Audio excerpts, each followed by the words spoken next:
की है। वैसे आप इमेज आप में से अगर किसी ने भी यूज़ की हो तो हम ज़्यादातर ग्रुप्स में शेयर करते हैं या कहीं पे भी विदाउट उसके नेमिंग के ऐसे शेयर हो रहा होता है सारी जगह पे। क्यों? क्योंकि टाइम नहीं होता या पता भी नहीं होता। तो आपने इमेज को जो सेव करना है उसके नेम को भी प्रॉपर नेम के साथ सेव करना है और स्पेसिस नहीं देनी। स्पेसिस नहीं देनी, ये आप लोग याद रखिएगा। स्पेसिस नेगेटिव ट्रीट की जाती हैं, स्पेस नहीं देनी इसके अंदर। सेकंड वन जो है ना, ये इमेज का ये तो मैंने अभी बता दिया ना फाइल के नेम को कैसे करना है। फिर डिस्क्रिप्टिव टेक्स्ट लिखना है, उसके अंदर आल टेक्स्ट जो होते हैं ये सारी वही चीजें हैं जो अभी आपने की हैं। कीवर्ड स्टफिंग नहीं होनी चाहिए।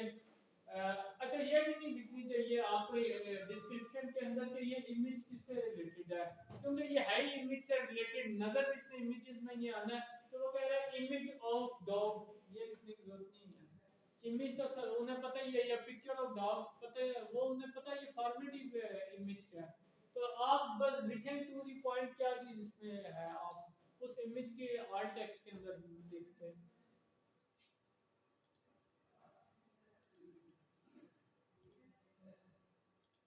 इमेज के ना साइज के भी बहुत ज्यादा इश्यूज आते हैं। सेकंड वन जो इश्यूज आते हैं वो इसके साइज के आते हैं। तो इमेज ऑप्टिमाइजर यूज करना पड़ता है अगर आप वर्डप्रेस की साइट यूज कर रहे हैं। अगर आप नॉर्मल साइट्स यूज कर रहे हैं तो आपको क्या करना पड़ता है, अपनी इमेज को जो है ना कंप्रेस करना पड़ता है। आप लोगों को अभी तो खैर शायद नहीं है, आज का जो है ना जो रिकमेंडेड है इमेजेस के लिए, अगर लोगों की बात कर रहे हैं ना, लोगों के अंदर जो है ना ये रिकमेंडेड है पीएनजी। मुझे लग रहा है ये परमानेंट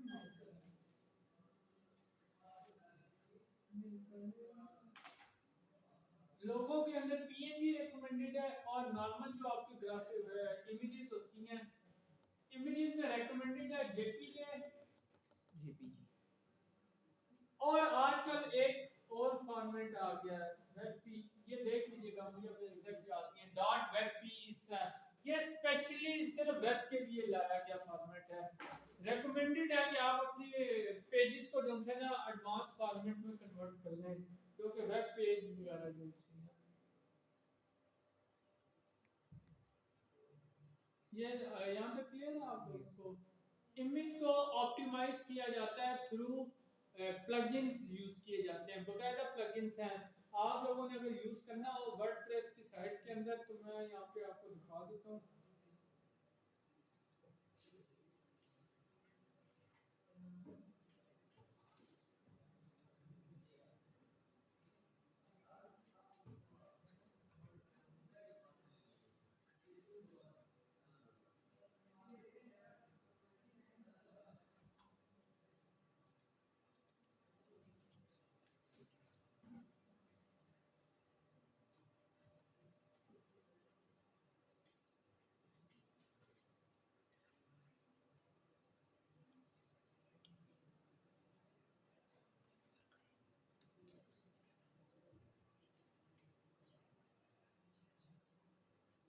आप ना वर्डप्रेस की साइट के अंदर अगर ऐड करना चाहें तो यहाँ पे जो है ना आप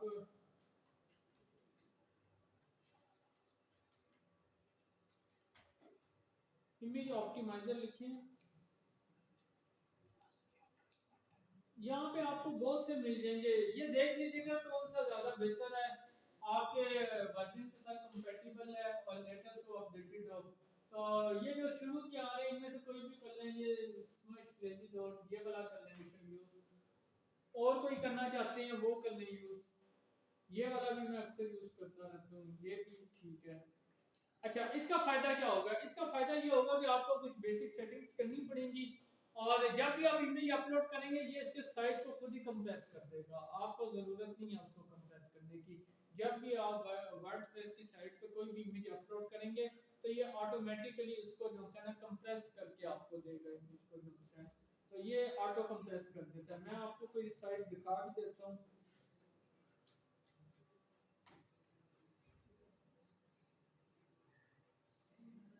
ये बड़ा ज़रूरी होता है कि आपकी जो इमेज है ना ये ऑप्टिमाइज होनी चाहिए। अगर ये ऑप्टिमाइज नहीं होंगी तो सबसे बड़ा जो नुकसान होगा वो क्या होगा कि साइज आपका अवर होगा उसके अंदर।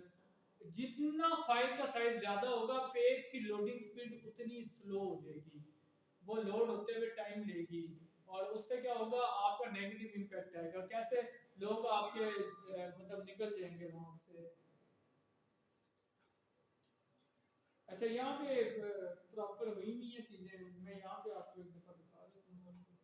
ये देखिए प्लगइन ऐड हुए में वो बल ऑप्टिमाइजेशन पे मैं क्लिक करूंगा तो वो खुद ही ऑप्टिमाइज कर देगा इमेजेस को। मैं यहाँ पे क्लिक करता हूँ मीडिया के ऊपर, ये देखिए ये वही इमेज वही जो प्लगइन मैं आपको क्या था ऐड कर ले। ये आप जब ऐड कर लेते हैं ये क्या करते हैं कि जैसे अब ये इमेज है, एक्चुअल इमेज का साइज जो उनसे है ना वो 158 केबी है, वो ऊपर आ रहा लिखा हुआ 158 केबी है जो एक्चुअल साइज है इस इमेज का। बट ये इस प्लगइन को यूज करने की वजह से इमेजिफाई 20 केबी हो गया है, 86% इसमें उसने कंप्रेस कर दिया साइज को जो है। अब इसका फायदा क्या होगा, फायदा ये होगा कि आपकी जो वेबसाइट है वो जो है ना ओवर साइज नहीं होगी जो है। मैं एक मिनट ये देख लेता हूं ये इमेज कहां पे पड़ी हुई है इनकी वेबसाइट में।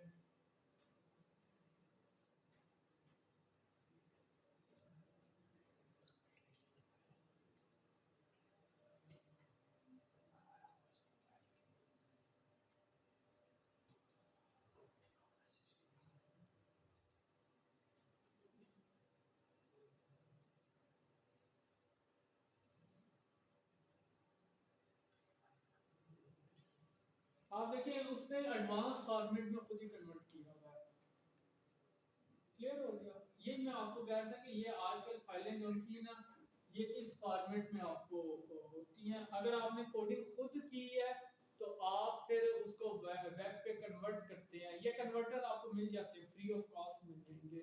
अब इनके ऊपर भी कोई पेमेंट्स नहीं हुई है, ये भी फ्री ऑफ कॉस्ट यूज कर रहे हैं। मैं डेस्कटॉप पे सेव करता हूँ एक मिनट। ये देखें फाइल का जो साइज है वो 20 केबी आ रहा है, 156 केबी कहां पर है और 20 केबी कहां पर है, 10 टाइम्स मेरा ख्याल है लेस हो जाता है, ऐसे ही है 10 टाइम्स लेस हो जाता है साइज। तो आपने कुछ प्लगइन्स ऐड करने हैं, ये आप नोट करते जाएं ना चीजें, ये जब मैं वो पढ़ाऊंगा ना आपको वर्डप्रेस तो मुझे बताइएगा कि प्लगइन बताने हैं ये वाले, तो मैं आपको फिर ये सारे प्लगइन ऐड करके करवा दूंगा। ये लिखते जाएं किसी पेज पे, मुझे तो याद नहीं रहेगा, आप लोगों ने मुझे याद कराना है कि ये प्लगइन आपने कहा था हम बताएंगे। जेट जेट पैक एक लिखें, जेट पैक, ये भी उसी के थ्रू ये ओपन हुई है जेट पैक। ये देखें ये ग्रीन कलर का टैब नजर आ रहा है, ये जेट पैक क्या है, ये एक प्लगइन ऐड हुआ है जो इसको ऑप्टिमाइज कर देता है इमेजेस के साइजेस को जो है। तो ये बड़ा जरूरी है वरना अदरवाइज ये बड़ी हैवी साइट हो जाती है, आपकी लोडिंग स्पीड बहुत हैवी हो जाती है इसके अंदर। तो आपने इसकी इमेजेस को क्या करनी है ऑप्टिमाइज करना है और साइज को कंप्रेस करना है। और ये अब आपको इन्होंने तो चले एक लाइन लिखी हुई है ना, मैंने आपको बताया ये बकायदा वर्डप्रेस पे free of cost plugin available है, आपने ये प्लगइन जस्ट यूज करनी होती है और यूज करके वो इमेजेस के साइजेस को खुद ही कम कर देते हैं, कुछ भी नहीं करना। जब आप फाइल को अपलोड करेंगे वो साइज खुद कंप्रेस करेगा, बस आपने ऐड करना है प्रॉपर उसको इंटीग्रेट करना और कुछ भी नहीं है। इसके बाद आ जाता है एक्सटर्नल लिंक्स यूज करें। एक्सटर्नल लिंक्स क्या होता है, अपनी वेबसाइट से बाकी बाहर किसी वेबसाइट को भी लिंक करें। अदरवाइज क्या होगा, अदरवाइज आपकी साइट ऐसी ही होगी जैसे अकेली साइट है, मतलब किसी को ना कोई ना मिल रहा है उसको ना ही ये किसी से मिल रही है। तो गूगल ये चीज भी देख रहा होता है कि आपकी साइट को लिंक कितने आ रहे हैं और आप कितनी साइट्स को लिंक कर रहे हैं। एक्सटर्नल लिंक्स का मतलब है अपनी वेबसाइट से हट के किसी और वेबसाइट को लिंक करना। जैसे नेशनल स्किल यूनिवर्सिटी है, इनके लिए बड़ा रेकमेंडेड है, ये बड़ा अच्छा होगा अगर ये एचईसी की वेबसाइट को ट्रैफिक दें या उनको लिंक करें, नेक्टर को लिंक करें, इंटरलिंकिंग करें, मुख्तलिफ एजुकेशन एजुकेशन साइट्स और मिनिस्ट्रीज से इंटरनेशनल साइट्स को अपनी वेबसाइट के ऊपर जो है ना लिंक करें। तो ये इसमें पॉजिटिव लिया जाता है। तो एक्सटर्नल लिंक्स की करें और अच्छी साइट्स रेपुटेशन वाली साइट्स को लिंक्स करें। अक्सर आपने देखा होगा कहीं पे साइट पे आ रहा होता है जैसे आप फॉर एग्जांपल सुप्रीम कोर्ट की अगर वेबसाइट देखें, पुरानी वाली का तो था, नई वाली का मुझे उनकी वेबसाइट विजिट करें।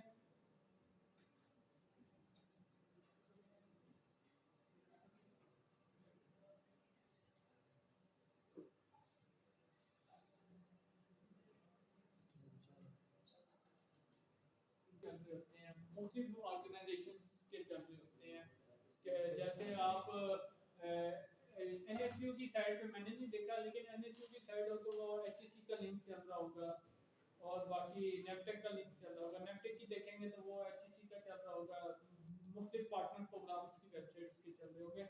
तो ये एक्सटर्नल लिंक्स होते हैं। बाकी आप और भी इसमें डेटा वगैरह ऐड कर सकते हैं कि ब्लॉग लिखें, उसके अंदर आप कोई लिखते हैं कि ये रेकमेंडेड है या रेफरेंस है, या अगर आप सबसे बेहतर जो है विकिपीडिया अगर विजिट करते हैं,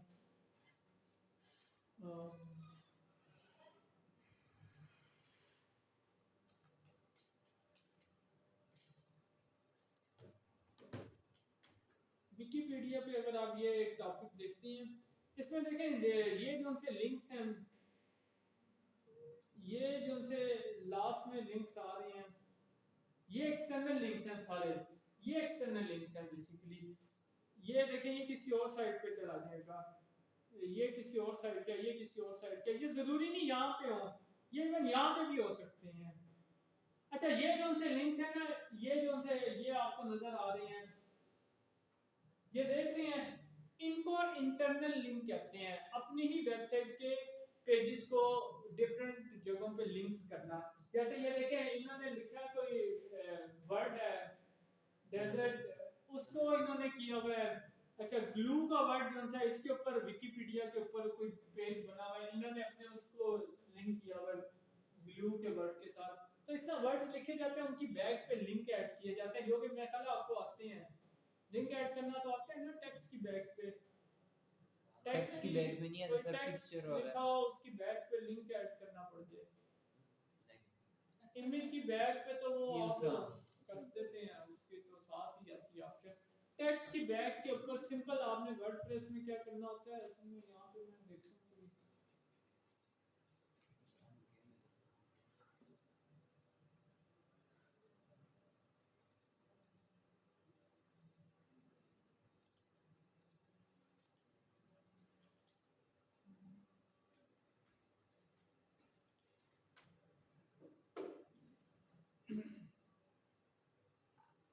मैं कोई पेज इनका ले कर लेता हूँ।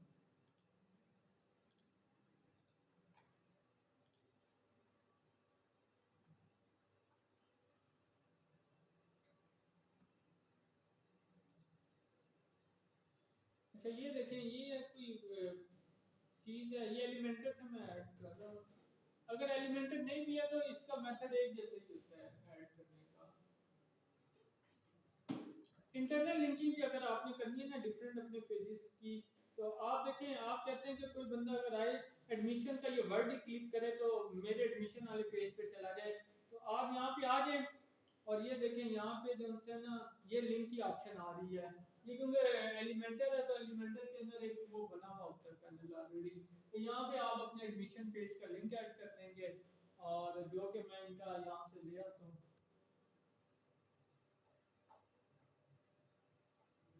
अभी इनका ये वाला लिंक चलता है, मेन लिंक इनका एडमिशन क्या है, ये सेटिंग्स में जाएं। आप चाहते हैं कि जब वो बंदा क्लिक करे इस वर्ड के ऊपर तो ये नई में ओपन हो या सेव में हो। अच्छा नो फॉलो ये मैं बाद में आपको बताऊंगा नो फॉलो क्या चीज होती है। आप कहते हैं कि न्यू विंडो ओपन हो, तो ये इसको अपडेट कर देते हैं यहाँ पे। ठीक है, अब जब भी ये मैं इनका डाउनलोड वाला देख लें, ये मैंने क्या कर लिया, इसको इंटरनल लिंकिंग कहते हैं। ये हेडिंग्स में भी हो सकता है और ये सिंपल टेक्स्ट में भी हो सकता है। जो भी बंदा क्लिक करेगा ये इनके एडमिशन वाले उसमें मेन पेज पे चला, और ये क्या हुआ है नए पेज पे गया है। ठीक है, न्यू टैब में ओपन हुआ है। ये दोनों चीजें आप देख लें।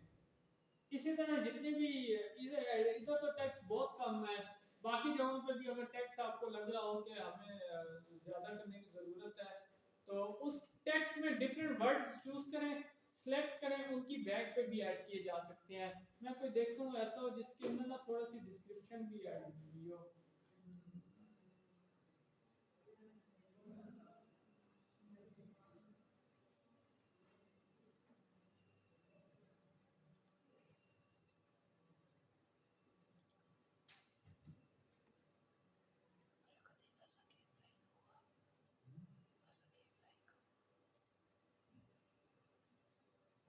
अच्छा, अब मैं देखूं कोई थोड़ा सा ज्यादा इसमें लिखा हो।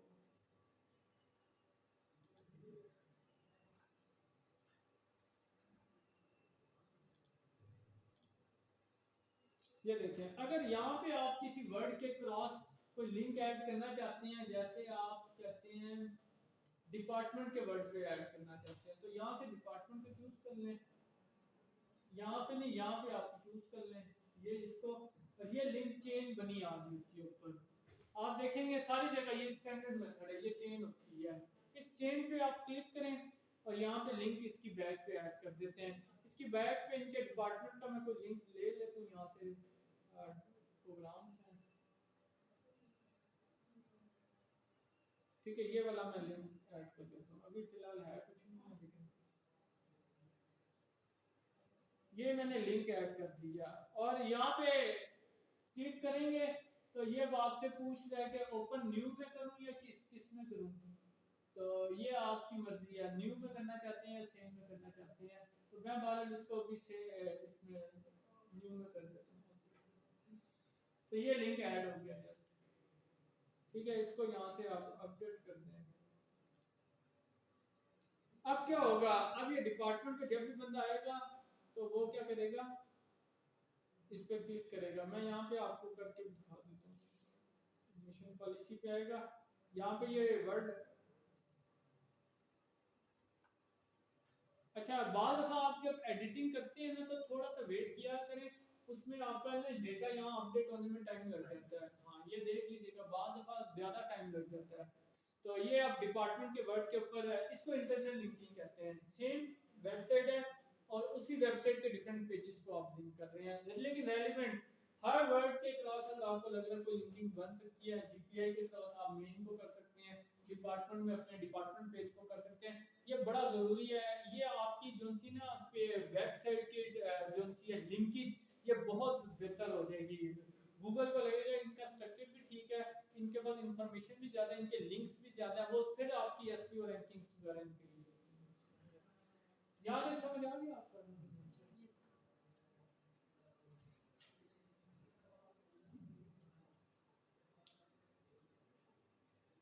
अच्छा, आप लोग जैसे कोई भी लिखते हैं अपनी वेबसाइट्स के अंदर, तो आप अपनी एक्सपर्टीज वगैरह शो कर सकते हैं। लेकिन ज़रूरी नहीं कि आपका एक्सपीरियंस हो उस लेवल के ऊपर। जो है आपने क्या लिखना होता है कि आप जो है ना नॉलेज को प्रॉपर लिखते हैं, जिस भी टॉपिक पे लिखने हैं उसमें उसके सोर्स ऑफ इंफॉर्मेशन जो उनसे वो प्रॉपर रेफर करते हैं कि ये सोर्स ऑफ इंफॉर्मेशन है। जैसे ये वाली जो सी वेबसाइट है, मैं शो, ये लास्ट में है, ये इन्होंने रेफरेंसेस दिए हैं, ठीक है।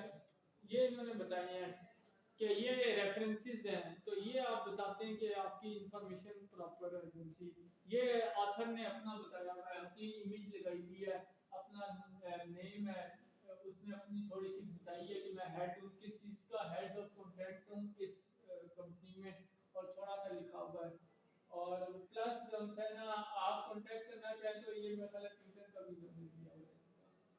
तो ये आप थोड़ी सी एक्सपर्टीज बताते हैं कि जो बंदा लिख रहा है उसकी क्या एक्सपर्टीज है। अगर तो हमारे यहाँ क्या होता है, आप यूट्यूब ओपन कर लेंगे तो वो मैट्रिक का बच्चा आपको कोडिंग सिखा रहा होगा, ठीक है। और वो पीएचडी वालों के पास टाइम नहीं होता, तो वो मैट्रिक वालों को टाइम है, वो सिखा रहे होते हैं, या बीएस वाले ज़्यादा सिखाते रहते हैं। तो वहाँ पर बहरहाल आप लोग अगर देखें, अगर कोई एक्सपर्ट सिखा रहा हो जिसका अच्छा नेम हो, तो वो आपको लगे कि इससे सीखना चाहिए, तो वो आपका नॉलेज ज़्यादा बेहतर बनेगा, ना ये कि आप बिगनर से सीखें। तो वो ये होता है कि थोड़ा सा लेवल ऑफ एक्सपर्टीज करें, लेकिन ये ज़रूरी नहीं है। ज़रूरी इसलिए नहीं है क्योंकि इंफॉर्मेशन है, कोई भी दे सकता है इसको। तो इसका मतलब है कि डिग्री से ताल्लुक नहीं है इसका, तो स्किल से ताल्लुक है बेसिकली। आप लोग अगर बेहतर लिख सकते हैं तो आप भी लिख सकते हैं।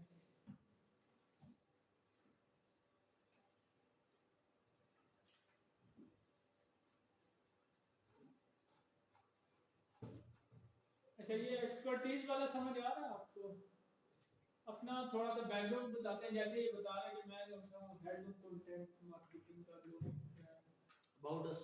हाँ, एरर नहीं होने चाहिए, गलतियां नहीं होनी चाहिए। ये ना आपने टाइटल में ही स्पेलिंग मिस्टेक की हो कीवर्ड्स के अंदर, या आपने कंटेंट के अंदर मिस्टेक्स की नहीं हो, तो वो फिर क्या होगा, नेगेटिव इम्पैक्ट जाएगा। लोग पढ़ के कहेंगे कि इसके तो स्पेलिंग भी ठीक नहीं है, तो ये पूरा उसको चेक करने के लिए वो होता है ना टूल, वो आप इसके अंदर जो है ना बेसिकली वर्डप्रेस के अंदर आपको बिल्ट इन टूल मिल जाते हैं एसईओ के, जिसमें ऑल इन वन एसईओ सबसे बेहतर है, वो यूज कर लें, या योस्ट एक है एसईओ प्लगइन, ये लिख लें। मैं आपको ना प्रैक्टिकली इसकी लैब्स करवाऊंगा, शायद कल भी मैं करवा सकता हूँ। ऑल इन वन एसईओ है, योस्ट है, वो क्या करता है, वो खुद ही आपके पेज पे चेकिंग करके आपको बता देता है। और अगर नहीं भी है तो ग्रामरली एक है टूल जो स्पेलिंग्स वगैरह चेक करके आपको देता है, वो आपको काफी अच्छी हेल्प करता है। तो वो तो इवन आप ग्रामर की मिस्टेकें भी निकाल रहा हूँ, प्लेजरिज्म वगैरह सब कुछ होगा। हाँ जी। अच्छा, अब जो है नेक्स्ट जो है ना फीचर्स स्निपेट्स, ये बड़ा इंपॉर्टेंट टॉपिक है, और अगर आपको समझ आ जाए तो ये आपको रैंकिंग में बड़ा हेल्प करता है। फीचर्स स्निपेट्स क्या होते हैं कि आप अपनी वेबसाइट के अंदर कंटेंट को क्वेश्चंस की फॉर्म में लिखते हैं, डेफिनेशंस लिखते हैं, स्टेप्स लिखते हैं, लिस्ट वगैरह क्रिएट करते हैं, ये टेबल क्रिएट करते हैं, चार्ट क्रिएट करते हैं, इसको फीचर स्निपेट्स कहते हैं। अगर आप अपनी वेबसाइट पे ये काम करते हैं कंटेंट के अंदर, तो गूगल क्या करता है, तो ये जैसे आपको नजर आ रही है, गूगल अक्सर आपको स्टार्ट में ये कुछ डेफिनेशंस वगैरह दिखा रहा होता है, इसको फीचर स्निपेट्स कहते हैं। ये बहुत बड़ी ज्यादा डिटेल नहीं होती, ये टू द पॉइंट डिटेल्स होती हैं, जैसे डेफिनेशंस होती हैं, या आपने जो है लिस्ट क्रिएट कर देते हैं, टेबल ऑफ कंटेंट जिसको कहते हैं, या आप जो सी होती है इसके अंदर जो सी है हेडिंग्स वगैरह प्रॉपर क्रिएट करते हैं, तो ये फीचर स्निपेट्स में आती है चीजें। तो ये रैंकिंग के लिए आपके लिए जरूरी है कि आप जो है ना वो रैंकिंग कर सकें स्ट्रक्चर डेटा के साथ।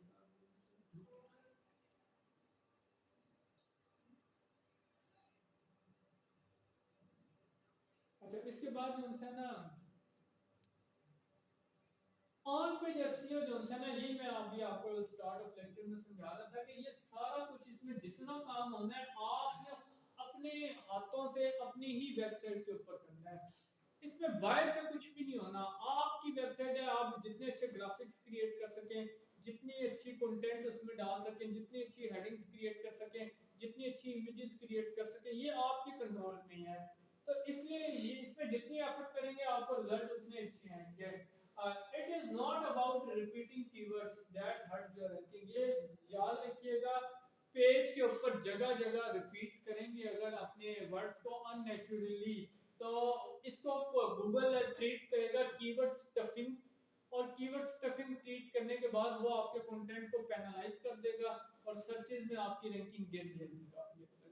तो आपने कीवर्ड्स जरूर ऐड करने हैं, लेकिन उनकी लॉजिक होगी और वो एक सीक्वेंस में नेचुरली आएंगे, ना ये कि आप एक साइड से लिखना शुरू करें और कीवर्ड्स अपना वो best dermatologist Islamabad, best dermatologist in Islamabad, best skin specialist Islamabad, जिसकी कोई सेंस नहीं फिर बनती, नीचे कुछ भी नहीं है उसके साथ, तो वो कीवर्ड स्टफिंग ट्रीट करेंगे, इसको जो स्पैम डिक्लेयर कर देंगे डेटा सारा। इंटरनल लिंकिंग भी, इंटरनल लिंकिंग से लिंकिंग इंक्रीज होती कंटेंट है ना, नेचुरली बनाए जो होता है, वो ये इससे जैसे ये अच्छा। आप पढ़ रहे हैं, इन्होंने अब जो कंटेंट लेके ये हेडिंग्स क्रिएट की हुई हैं, फिर नीचे थोड़ा सा लिखते हैं, ये जो सी है ये देखिए बुलेट्स कहते हैं, बुलेट्स लगाए हुए हैं, ये फीचर स्निपेट्स होती हैं, ये चीजें जो सी हैं। टेबल ऑफ कंटेंट है, ये साइड पे नजर आ रहा है, ये बेसिकली फीचर स्निपेट्स में आती हैं चीजें जो सी हैं। इस लेक्चर के अंदर बताएं कोई क्वेश्चन है आप लोगों का, समझ आ गया? तो ये जी मेजॉरिटी थ्योरी थी सारी। नहीं है थ्योरी है, लेकिन है सारा प्रैक्टिकल है। मतलब अब आपने टाइटल करना है तो टाइटल आपने पढ़ लिया ना कितनी होनी चाहिए, उसकी लेंथ कितनी होनी चाहिए, बाकी चीज़ें भी आपने देख ली हैं। लेक्चर यहाँ पे मतलब इस एक जो सी ब्लॉग आपने ये देखा है इसके हद तक कंप्लीट है। यहाँ पर जो है ना आपका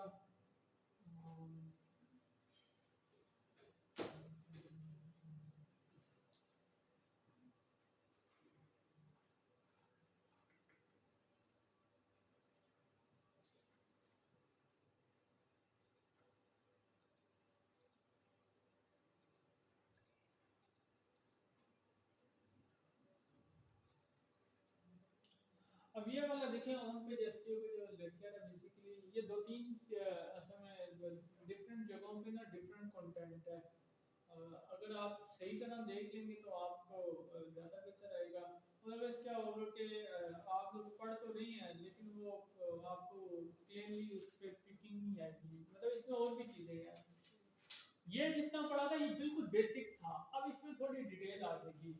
डिटेल कैसे, वही चीज़ें होंगी लेकिन ये ज़्यादातर आपको डिटेल में चीज़ें बता रही हैं।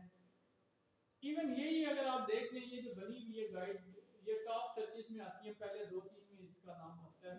तो इसमें ये देखें इमेजेस ऐड की हुई हैं, ये उन्होंने टेबल ऑफ कंटेंट है कि इसमें आप क्या क्या सीखेंगे। अच्छा यहाँ पे आए तो नीचे चैप्टर्स बनाए हुए हैं। चैप्टर 1 में बेसिक है ऑन पेज की, फिर अपने कंटेंट को ऑप्टिमाइज करें, फिर टाइटल और डिस्क्रिप्शन टैग्स को ऑप्टिमाइज करें, कंटेंट एसईओ रिलेटेड लिखें, सीटीआर इंक्रीज कैसे करनी है, on page user experience signals क्या होते हैं, उसके बाद एडवांस ऑन पेज एसईओ क्या होती है, टिप्स उसकी जो होती है। तो चैप्टर 1 इनका देखते हैं। ये अब आप देखें कंटेंट वो भी कंटेंट है, वो उन्होंने भी बहुत अच्छा लिखा, लेकिन ये कंटेंट में डिफरेंस देख रहे हैं। ग्राफिक्स उन्होंने बकायदा ऐड किए हैं और जो इमेजेस है ये एसवीजे में है, डॉट एसवीजे में। मैं एक आधी ओपन करके दिखा देता हूं। हाँ जी ये बहुत ऑर्गेनाइज है, ये टॉप रैंक में करता है। ये देखें ये, और देखें इमेज का जो वो है, हर इमेज का राइट एसईओ कंटेंट है। अच्छा मैं अब दूसरी इमेज लेकर आता हूँ, ऑन पेज एसईओ बेसिक वाली। आप देखें हर इमेज के टाइटल के अंदर उसने वही चीज लिखी हुई है, chapters on page SEO basics dot SVJ. ये एसवीजे वेक्टर ग्राफिक्स होती हैं, ये बड़े लाइट होती हैं और इनमें आप बड़ी खूबसूरती कर सकते हैं।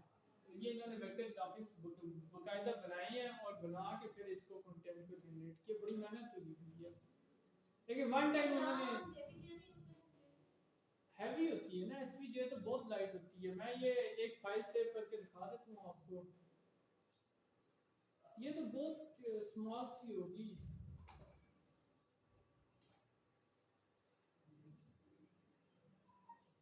5 KB 5 KB की है। अब आप बताएं ऑप्टिमाइज भी कर लें वो 20-30 KB से कम नहीं बन सकती, ऑप्टिमाइज भी कर लें। ये है ही सारी 5 KB की।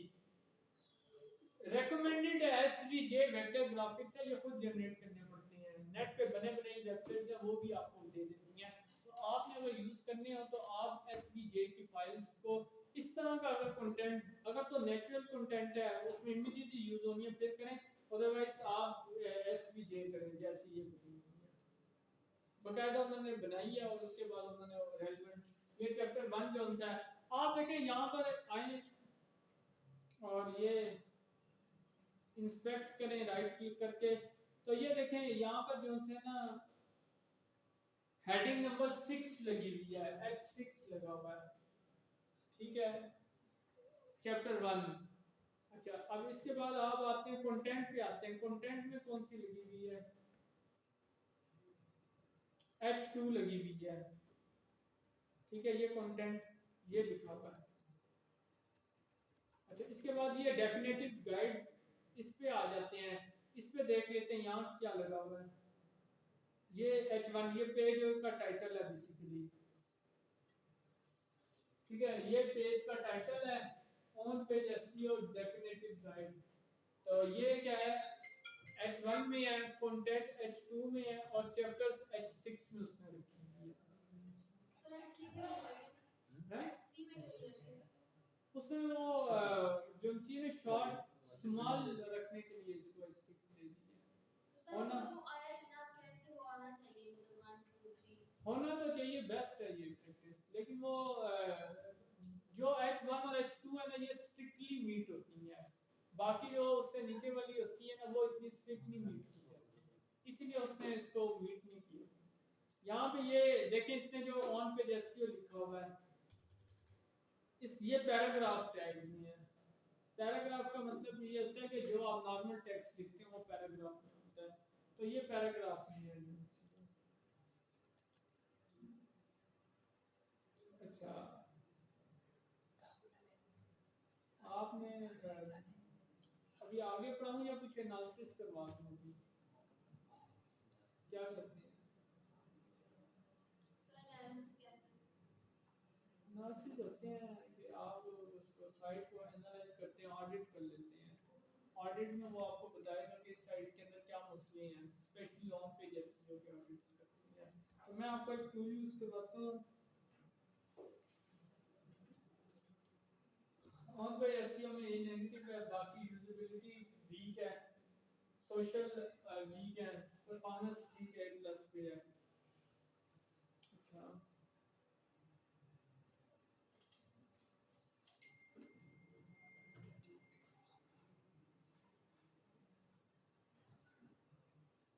आप यहाँ पे लिख लें एनएसयू की साइट में, तो चलो ये वाली साइट पर क्लिक कर लेते हैं।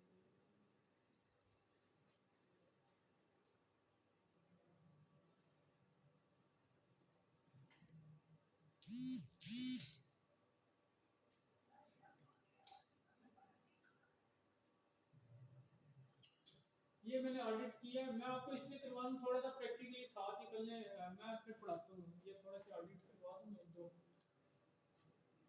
अच्छा, यहाँ पे आके ऑन पेज एसईओ पे मैं देखता हूँ क्या क्या इंप्रूवमेंट है। मेटा टैग मिसिंग है, ये मुझे ऐड करना चाहिए, वो कह रहे हाई प्रायोरिटी पे है। अब आपने मेटा टैग पढ़ लिया ना, आपने सिर्फ मेटा डिस्क्रिप्शन टैग ऐड करना है। Add attribute to all images, लो है लेकिन ये भी ऐड करना चाहिए। ऑल्ट इमेज टेक्स्ट मिसिंग है, वो कह रहे हैं ये ऐड करें। अच्छा, इसके बाद use your main keyword across important HTML tags use हैं, वो कह रहे हैं कि अपने आपके जो मेन कीवर्ड्स हैं ना, इनको अपनी हेडिंग्स टैग्स में जरूर यूज करें। अच्छा, तीसरा जो हम पेज के टेक्स्ट को ज्यादा करें, मतलब लो टेक्स्ट है अभी, मतलब आप ज्यादा करें। अच्छा, टाइटल टैग देखिए पास हो गया, उसकी लेंथ इन्होंने बता दी 50 है, okay. Meta description tag H1 tag है, ये क्लियर है, शो डिटेल कर ले तो ये आपको बता देगा, ये इन्होंने की हुई है। H2 से H6 तक कितनी हेडिंग्स हैं? अच्छा, इस पेज के ऊपर H2 की 5 हेडिंग्स हैं, H3 की भी 5 है, H4 की 1 है, बाकी मजीद नहीं है। डिटेल देखेंगे तो आपको डिटेल बता देगा। H2 फ्री डिलीवरी की है, ये बाकी टेक्स्ट बता रहा है H2 के अंदर है। अच्छा, कीवर्ड्स कंसिस्टेंसी, कि आपके जो कीवर्ड्स हैं वो कितने आपके टाइटल में नजर आ रहे हैं, हेडिंग में नजर आ रहे हैं, कंटेंट में नजर आ रहे हैं, इसको कीवर्ड कंसिस्टेंसी कहते हैं जो हैं। अच्छा, शॉप का जो कीवर्ड है, ये देखिए आप, शॉप का कीवर्ड टाइटल में नहीं है, मेटा में नहीं है, हेडिंग में नहीं है, लेकिन पेज पे 7 दफा है। इसके बाद देखिए वाइटासन जो है, ये ब्रांड नेम है फॉर एग्जांपल, तो ये आपके टाइटल में आ रहा है और हेडिंग टैग में आ रहा है, मेटा डिस्क्रिप्शन है ही नहीं किसी की। इसके अलावा जो है ना, ये कीवर्ड जो है, ये यहाँ पे क्रॉस है और आगे जाके इसमें आ रहा है जो है। अच्छा, इसके बाद जो है ना, आप बाकी भी अगर देखें, अमाउंट ऑफ कंटेंट वो कह रहे लो है, 300 है, ये कम से कम 1000 होना चाहिए इनसे। इमेजेस के एट्रीब्यूट्स मिसिंग है। अच्छा, इसके बाद बाकी ये कुछ वो है, साइट मैप है, robot.txt है, ये वो कह रहे हैं मौजूद है आपकी। बाकी ये तो वो पोजीशनिंग वगैरह बता रहे हैं, ट्रैफिक्स वगैरह। अच्छा, इसके अलावा जो सी है,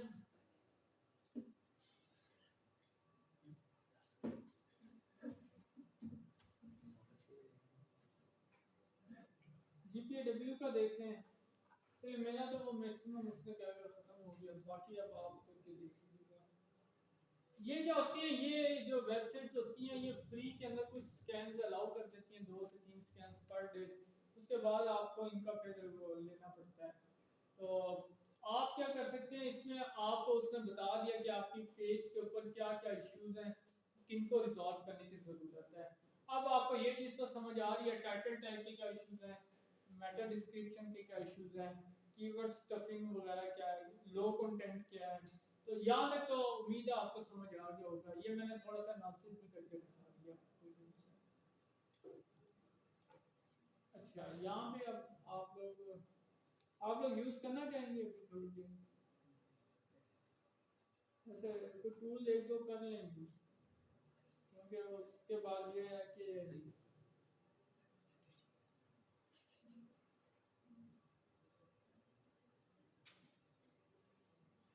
आप 15 मिनट ले के ना, 15 मिनट 11 MB है और 3 सेकंड तो ठीक है। ये ऑप्टिमाइज है, येलो कलर से है, ये रेड से है और ये ग्रीन से है। फाइल्स जितनी भी हो कोई वो नहीं है, लेकिन साइज कम होना चाहिए। अब पहले नंबर पे डोमेन अथॉरिटी आ जाती है। डोमेन अथॉरिटी क्या होती है, जो आपकी कौन सी है ना वेब साइट, वो जो जो उसकी डोमेन है, जैसे इनका नेम है drmubassir.com, ये डोमेन है। इस डोमेन की जो अथॉरिटी होगी ना, इसको डोमेन अथॉरिटी कहेंगे। अब आ जाती है पेज अथॉरिटी। पेज अथॉरिटी का मतलब क्या होता है, आपकी वेबसाइट में नंबर ऑफ पेजेस हो सकते हैं, उन पेजेस में से स्पेसिफिक किस पेज की आप देखना चाह रहे हैं, जिस पेज को स्कैन करेंगे उसकी वो अथॉरिटी बता देंगे। ठीक है, वो पूरी डोमेन की बता रहे हैं, क्योंकि अभी ये बनी है क्योंकि रिसेंट, तो ये बिल्कुल ही नहीं है। और यहाँ पे आ गए तो पेज अथॉरिटी 5 पे है, तो पेज की अथॉरिटी है लेकिन 5 पे है। बाकी ये मैं टेक्निकली और भी आपको बता दूंगा। अब देखें इनबाउंड लिंक, इनबाउंड लिंक अब आपको क्या समझ आ रही है, जो आपकी अपनी जो है इंटरनल लिंकेज की गई होती है वेबसाइट्स के अंदर। तो ये जो सी है ना आपको, सॉरी, ये इनबाउंड लिंक का मतलब मैं आपको समझा दूं। तो एक होती है इंटरनल लिंकिंग, एक होती है इनबाउंड। इंटरनल लिंकिंग का मतलब होता है कि आपके पेजेस आपस में कितने लिंकेज हैं आपकी अपनी वेबसाइट के, इसको इंटरनल लिंकेज कहते हैं। इनबाउंड का मतलब होता है, जैसे मैं आपको कहा था ना एक्सटर्नल लिंक्स, आप अपनी वेबसाइट से देखेंगे तो एक्सटर्नल लिंक्स कहलाएंगे। अगर आपकी वेबसाइट के ऊपर कोई बाहर से ट्रैफिक आ रही है, बाहर किसी वेबसाइट से आ रही है, तो इसको इनबाउंड कहते हैं ट्रैफिक। इनबाउंड मीन बाहर से जो इनकमिंग कॉल जैसे होती है, आपको जो कॉल आ रही होती है, तो ये इनबाउंड है। अभी फिलहाल कोई भी नहीं है, जीरो है यहाँ पे नीचे है। मेटा एनालिसिस इनका देखें, मेटा में ना 4-5 एनालिसिस होते हैं।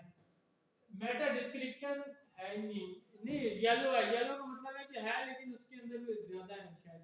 ये देखें, वो कह रहे हैं कि एक कंटेंट ये है सारा आपका और 196 है, जबकि ऑप्टिमल 160 है। ठीक हो गया, ये आपको पता लग गया। अच्छा, इसके बाद सेकंड वन देखें, टाइटल के अंदर टाइटल गुड आ रहा है, 32 पे है, इन्होंने ग्रीन कलर से शो किया है। अच्छा, इसके बाद कीवर्ड्स आपके आ गए हैं। आपके अंदर जो है ना कीवर्ड टैग जो है ना कोई खास नहीं है। मेटा कीवर्ड एक ना टर्मिनोलॉजी यूज होती है मेटा कीवर्ड, वो इधर अब इन्होंने जो लेक्चर में क्यों नहीं वो नजर आई, क्योंकि गूगल ने ना मेटा कीवर्ड को पढ़ना अब छोड़ दिया है मजीद। लेकिन अगर आपको कहीं ऑप्शन मिलती है मेटा कीवर्ड्स ऐड करें, तो आप ऐड कर दीजिएगा। वो कीवर्ड्स क्या होते हैं, वो आपकी वेबसाइट के हेड के अंदर मेटा कीवर्ड एक टैग लगा होता है, उसमें कुछ कीवर्ड्स लिखे हुए होते हैं, इनको मेटा कीवर्ड्स कहते हैं। तो ये ग्रीन इसलिए है कि इसमें है ही नहीं है, वो ग्रीन है। robot.txt की फाइल आपने पढ़ा था कि robot.txt जो सी होती है एक फाइल होती है, ठीक है, तो ये इन्होंने ऐड की हुई है उसके अंदर, इसीलिए ये ग्रीन आ रही है, ये मेटा रोबोट आ रही है। उन्होंने कहा लिंक जो है ना कि सर्चेज में रैंकिंग कौन से लिंक की होगी। समटाइम क्या होता है, आपकी वेबसाइट क्या होती है, डुप्लीकेट टैग हो जाती है। डुप्लीकेट टैग जिस वक्त हो जाती है, तो उस वक्त क्या होता है, मतलब कैनोनिकल लिंक वो यूआरएल होता है जिसकी रैंकिंग होनी होती है। फिर बाज वेबसाइट डुप्लीकेट जब मार्क होती है तो उनका कैनोनिकल लिंक यहाँ चेंज हो जाता है खुद। आप खुद भी चेंज करा सकते हैं, आपकी 5 साइट्स हैं तो आप canonical Meta canonical tag use जो रैंकिंग होगी वो इस लिंक की होगी, मेरी इस वेबसाइट की होगी।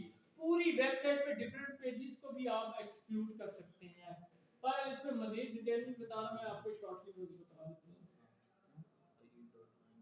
robot.txt ऐड हुई भी है, ये लिंक भी आ रहा है इनकी। अच्छा, इसके बाद साइट मैप भी ऐड हुआ हुआ है, ये भी लिंक आ रहा है। इसके बाद ऑन पेज एसईओ में हेडिंग मिस है। अब देखिए H10 कोई हेडिंग टैग नहीं लगा H1 का, मैं वही देख रहा था फर्स्ट पेज पे कोई हेडिंग नहीं है, तो H1 टैग मिसिंग 0। H2 3 है जो है, उन्होंने बता दिया कौन कौन से टैग लगे हुए हैं। इसके अलावा H3 4 टैग्स हैं, H4 के ज़्यादा टैग्स हैं, 29 टैग्स हैं, H5 के हैं, और H6 के अंदर जाके इन्होंने टैग्स वगैरह लिखे जो कि पैराग्राफ में होना चाहिए। वैसे ये पैराग्राफ में होता है। अच्छा, कीवर्ड्स इन यूआरएल। अब इनके यूआरएल में कोई भी कीवर्ड, क्योंकि कीवर्ड इन्होंने ऐड ही नहीं किए उस तरह से, इसीलिए वो जो है ना टाइटल पे भी नहीं है कोई कीवर्ड उस तरह से, क्योंकि टाइटल है ही नहीं है।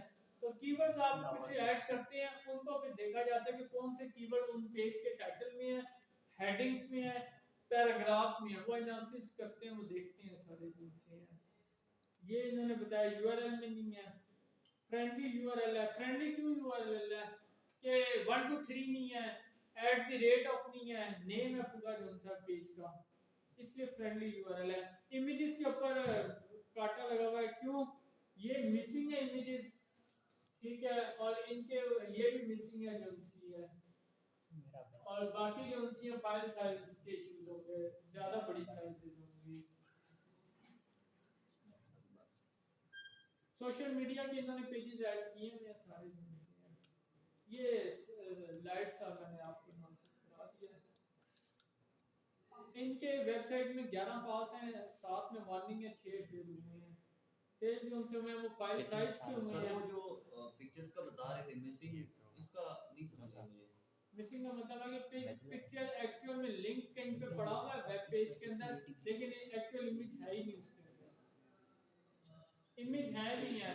मैं जीपीआई का अगर आपको करके दिखाऊं उसके भी यही मसले आएंगे। अगर ये कर देता तो मैं जल्दी से बस लास्ट एक स्कैन आपको कर देता हूं। फीस कितनी है?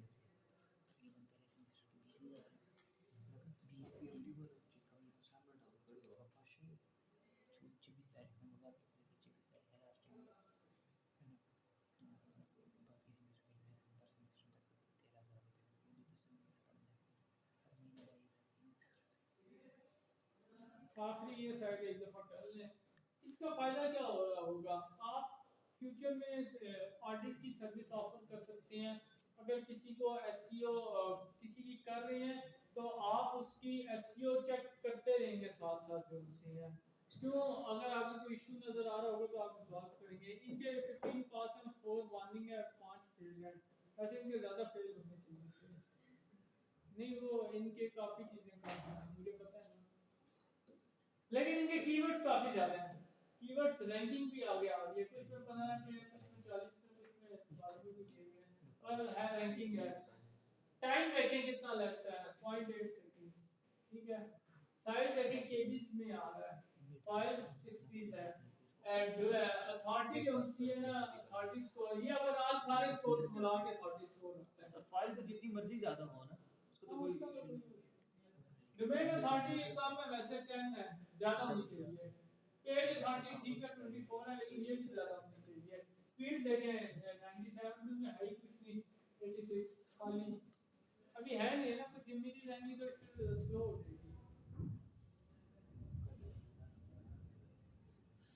अच्छा, इनके देखें 199 इनबाउंड लिंक है, बाहर से वेबसाइट्स इनको लिंक जो कर रही हैं, ये वो लिंक साइट्स आ रही हैं जो इनको लिंक कर रही हैं।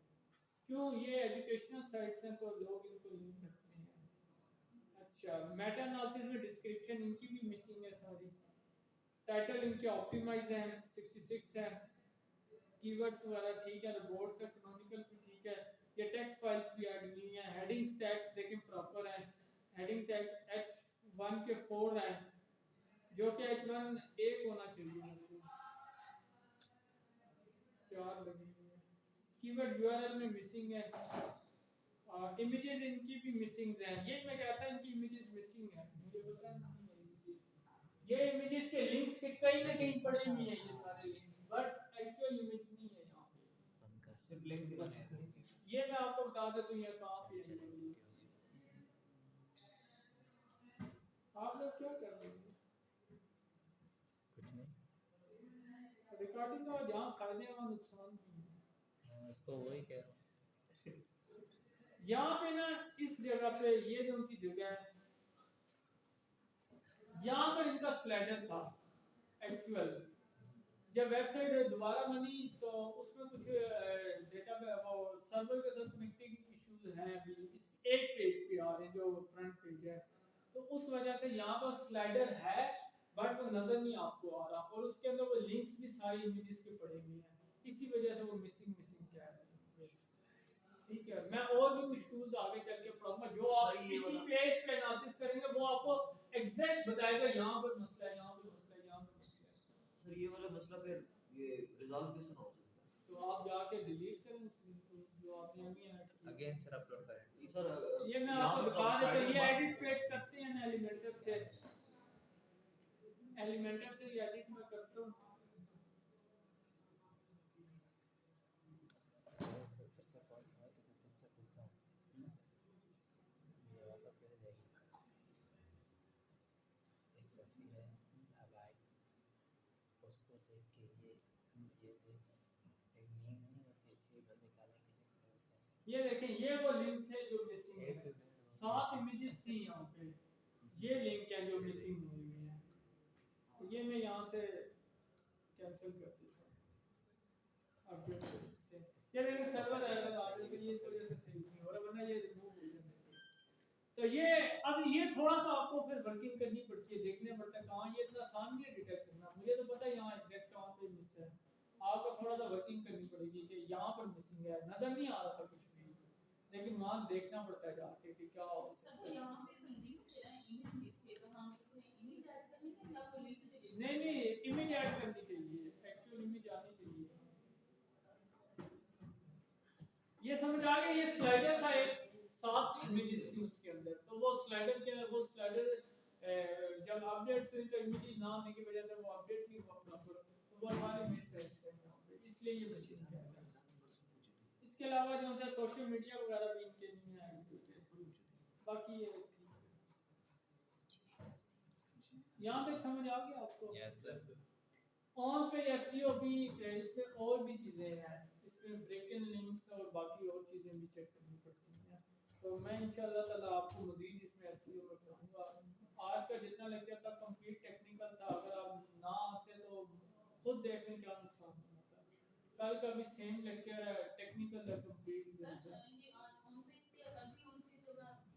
इसके भी रहती है थोड़ी सी चीजें ऑफ पेज, इसके साथ ही कल ही शायद होते हैं, क्योंकि इतना ज्यादा नहीं रहता, मैंने थोड़ा सा पढ़ाना है इसके अंदर, फिर मैं ऑफ पेज एसईओ पढ़ाऊंगा आपको। तो अगर एसईओ के टॉपिक में 2-3 चीजें मेन पढ़ लेते हैं ना आप, एसईओ ऑडिट एक पढ़ाना है टॉपिक इसके बाद, तो वो जब हो जाते हैं तो फिर मैं आपको वर्डप्रेस डिटेल